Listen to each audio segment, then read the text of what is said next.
দুর্যোধনের প্রধান শত্রু ছিল সে নিজে।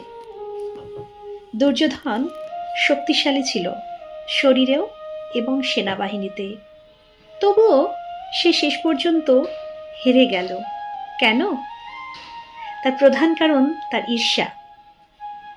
মহাভারতে পাণ্ডবরা তাকে পরাজিত করেছিল, এটা ইতিহাস। কিন্তু বাস্তব শেখায় দুর্যোধনকে আসলে হারিয়েছিল তার নিজের মন।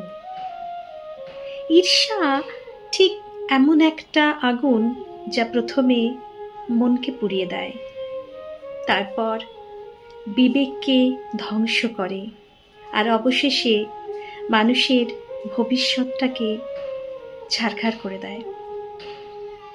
আজও আমরা সেই একই শিক্ষা পাই।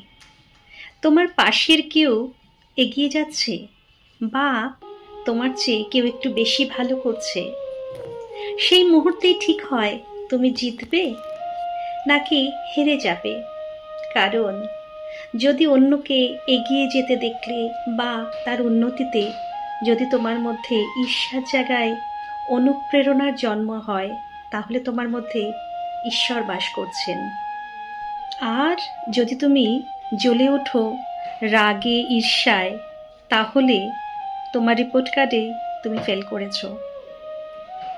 মহাভারত শুধু যুদ্ধ নয়, এটা মানব মনের আয়না, যেখানে দুর্যোধনের পতন আমাদের শেখায় আমরা যদি নিজের ভিতরের ঈর্ষাকে জয় করতে পারি, তাহলে জীবনের যে কোনো যুদ্ধ জিততে পারব।